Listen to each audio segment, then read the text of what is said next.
pessoal, nesse vídeo a gente vai falar de duas das primeiras sessões que você vai ter que escrever num trabalho acadêmico, que são a introdução e os objetivos. Para a gente começar, vamos relembrar qual é uma possível estruturação para o seu trabalho acadêmico. Claro que, lembrando que as sessões que a gente vai apresentar podem ter outro nome, podem ter outra nomenclatura, você pode pegar trabalhos por aí que vão ter uma estrutura um pouco diferente, porém a estrutura que a gente vai mostrar, ela pode servir para você como um guia para te ajudar a começar a escrever. Vamos lá. Na estrutura do trabalho acadêmico que a gente está propondo aqui, você vai começar o seu texto com uma introdução, que a gente vai discutir em detalhes aqui nesse vídeo. A introdução ela pode vir seguida de uma justificativa. É importante lembrar que a justificativa ela pode estar incorporada na revisão da literatura, que é uma etapa que vai vir a seguir. Tá? Em alguns trabalhos ela pode vir separada e logo depois da introdução. A introdução e a justificativa vão levar o leitor para o objetivo geral e para os objetivos específicos do trabalho. A seguir, a revisão da literatura, que vai trazer quais conceitos de trabalhos anteriores que vão embasar o desenvolvimento desse trabalho. A revisão da literatura a gente vai abordar no próximo vídeo. Os métodos e técnicas de pesquisa, os resultados, a análise dos resultados e a conclusão.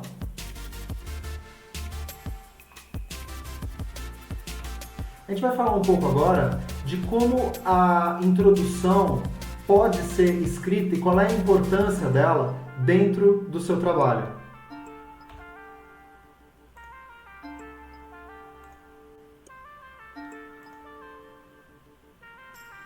Você tem que pensar que a introdução ela é o cartão de visitas do seu trabalho. Ela é a primeira sessão que o seu leitor vai ter contato, tá? E ela deve deixar bem claro nessa apresentação o problema que vai ser resolvido. Claro que o objetivo ele vai estar expresso lá na seção de objetivo, mas o problema a ser resolvido ele tem que estar descrito de forma muito clara na introdução. Dentre as sessões dentre as informações que a introdução deve apresentar, podem estar o panorama atual da área do seu trabalho. Dentro dessa área mais geral, qual é o tema específico que você vai abordar? As limitações que o seu trabalho pretende superar e tudo isso de forma a deixar bem claro o objetivo do trabalho quando ele for apresentado. Eu gosto de pensar que a introdução ela deve direcionar o leitor para quando ele lê o objetivo do seu trabalho, esse objetivo não pode gerar nenhuma dúvida para o leitor do porquê que ele é o objetivo do seu trabalho, porque esse panorama que você vai apresentar na introdução tem que estar, se ele estiver bem claro, o seu leitor vai estar convencido que o seu trabalho tem uma relevância. Para fazer isso, eu gosto de utilizar uma técnica que eu chamo de técnica do funil, que eu vou apresentar para vocês e aí mostrar exemplos da utilização dessa técnica em alguns trabalhos que já foram feitos dentro do Instituto Federal e também em outras instituições. A técnica do funil, ela é bastante simples, tá? A ideia é você partir na sua introdução de uma informação mais geral e a partir daí partir para informações mais específicas, nessa divisão de área de pesquisa e tema de pesquisa. Então, se você pensar que a tua introdução ela vai funcionar como um funil, tá? Inicialmente, o teu texto tem que começar lá em cima com a área de pesquisa. O que é essa área? Qual é esse panorama que você está abordando? Aí, a seguir, essa área ela vai ser delimitada no tema de pesquisa. O que é preciso que o leitor saiba sobre o tema e como que ele se situa dentro da área de pesquisa? E aí, a seguir, você vai apresentar a limitação que o seu trabalho pretende resolver. Às vezes também o seu trabalho pode ter uma relevância dentro do tema, mesmo que ele não vá resolver uma limitação dentro desse tema de pesquisa. A limitação ela está muito ligada a trabalhos de mestrado e doutorado, quando você realmente quer avançar algo dentro daquela área de pesquisa que você está trabalhando. Se você está fazendo um TCC, muito provavelmente você não vai criar conhecimento novo, mas você vai, no nosso caso do ADS, você vai desenvolver um software, por exemplo. Esse software que você vai desenvolver pode não ser nada inédito, porém, dentro daquele tema de pesquisa que você está abordando, você tem uma relevância. Por exemplo, se você acredita que a utilização de dispositivos móveis está crescendo muito no Brasil, e provavelmente você vai ter dados para colocar isso no seu trabalho, você desenvolver uma aplicação móvel dentro desse tema de pesquisa, que a gente pode considerar o desenvolvimento mobile, você fazer a sua aplicação móvel é a própria relevância do seu trabalho, o uso de uma técnica atual, o uso de uma técnica contemporânea.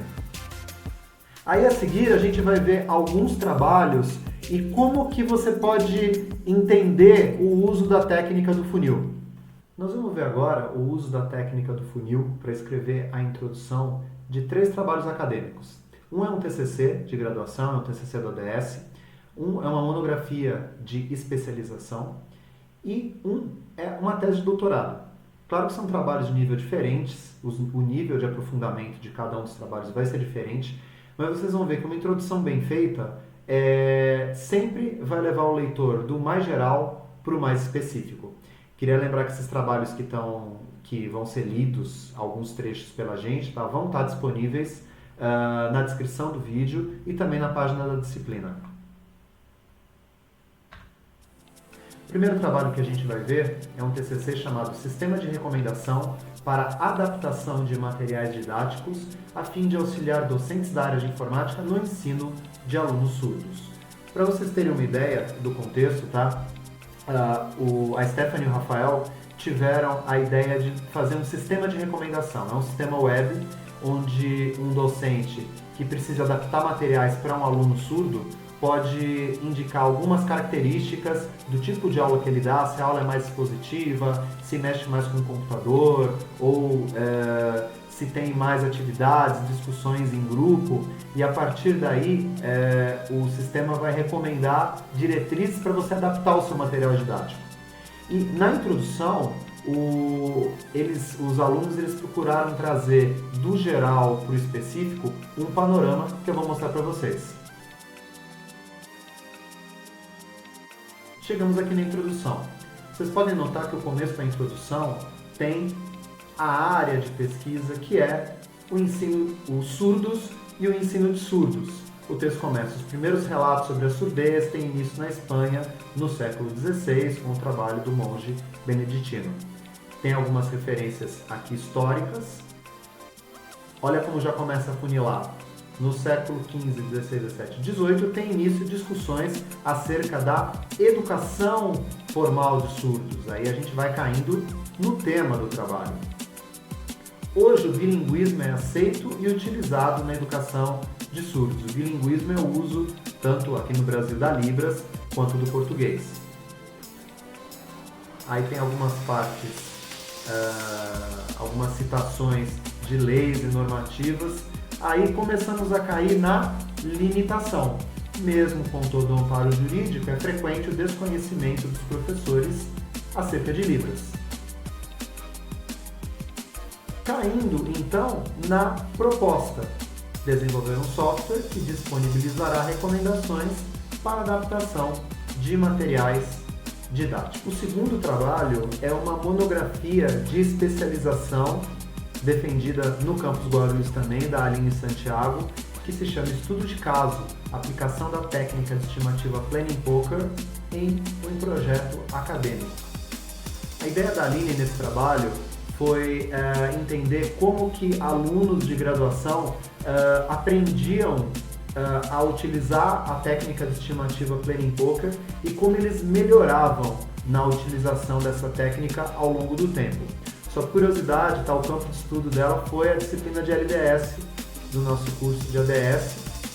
E na introdução do trabalho, a Aline vai apresentar os desafios relacionados a esse tema, né, de treinar pessoas para utilizar estimativas dentro de projetos ágeis.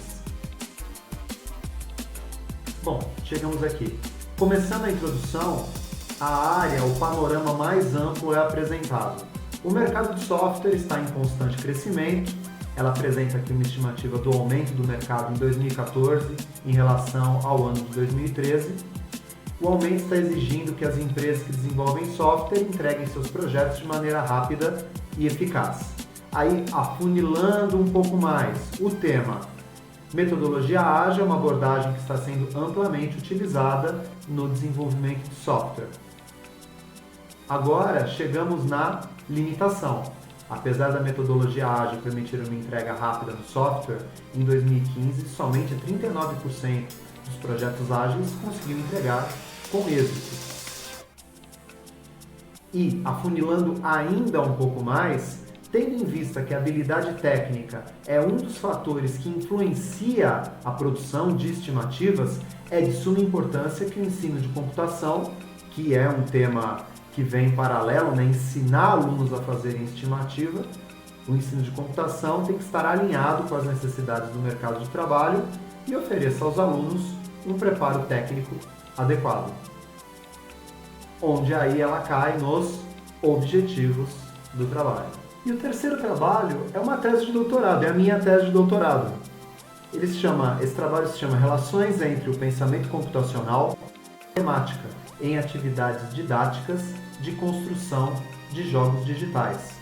Assim, em linhas gerais, o que eu trabalhei foi a criação de uma oficina de programação de jogos digitais para alunos do ensino médio, e na tese de doutorado eu procurei investigar qual era a relação do aprendizado de computação, de programação de computadores pelos alunos, em relação ao aprendizado de tópicos de matemática, que é uma disciplina regular do ensino médio, por esses mesmos alunos.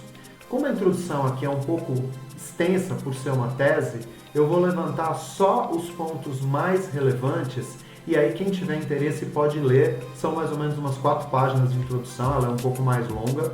Aliás, não escreva uma introdução tão longa no seu TCC. Você tem que ser objetivo para convencer rapidamente o seu leitor, tá? Mas aqui nesse caso, um trabalho mais longo, que vale como exercício para a gente, eu vou mostrar os pontos mais relevantes e como a gente construiu o objetivo em cima desses pontos.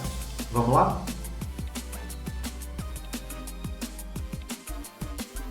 Então, chegando aqui na introdução, eu começo dizendo que as atividades econômicas da sociedade estão intimamente ligadas ao avanço científico e tecnológico da computação. Quer dizer, aqui a gente está num aspecto muito geral e eu falo aqui da demanda por profissionais de TI lá no ano de 2014. A seguir, eu falo do alto índice de evasão em cursos de computação. Aí eu menciono um conceito de nativos digitais, que significa os jovens das novas gerações que têm uma intimidade cada vez maior com a tecnologia. Aí eu indico que a falta de domínio do conhecimento de matemática é um possível fator explicativo para a falta de interesse em evasão em cursos de computação. Eu já começo a apresentar aqui o problema, né, a limitação a ser resolvida, ou que esse trabalho pretende resolver. Só que o problema vai mais além. A relevância exata da matemática para alunos ingressantes em cursos de computação é ainda um tanto controversa. Aí eu menciono que a computação pode ser considerada como uma ciência básica, ou seja, ensinada no ensino básico. O termo usado para isso nos últimos anos tem sido pensamento computacional. Aí eu defino o termo pensamento computacional. Eu falo um pouquinho da construção de artefatos computacionais, programas, jogos, circuitos, etc. Falo mais especificamente do desenvolvimento de jogos digitais como uma possibilidade, especializando esse panorama das estratégias. E no parágrafo final, eu digo que a motivação da pesquisa surge a partir de 2 diferentes constatações. embasadas na revisão da literatura. Por um lado, a diminuição do interesse em cursos de computação e sua possível relação com os subsídios matemáticos trazidos pelos alunos, os conhecimentos que eles trazem de matemática. Por outro lado, a possibilidade do ensino da computação como uma ciência básica, apoiar o ensino de matemática a partir da construção de jogos digitais, que é a estratégia que a gente quer trazer. Então, o panorama de dois lados, as limitações desse panorama, que está relacionado ao que os alunos vão usar de matemática, ou o que eles aprendem, ou o que eles vêm sabendo de matemática, faz a gente cair no objetivo do nosso trabalho. A gente convida você então agora a ler as introduções dos trabalhos que a gente fez, esses apontamentos aqui no vídeo. No material da aula, você vai ver que os objetivos geral e específicos dos trabalhos que a gente mostrou aqui estão lá disponíveis, então você pode tirar suas próprias conclusões se a introdução que foi escrita leva aos objetivos e se os objetivos em si estão claros. E também, claro, a gente convida você a escrever a primeira versão dos objetivos, claro, mas da introdução e dos objetivos do seu projeto de pesquisa, usando esse formato de apresentar o panorama da área, depois delimitar mais para o tema e aí chegar no problema ou relevância do seu trabalho para levar o leitor a ler e entender os objetivos. E a gente se encontra no próximo vídeo para falar sobre revisão da literatura e fontes bibliográficas. Até lá, tchau, tchau!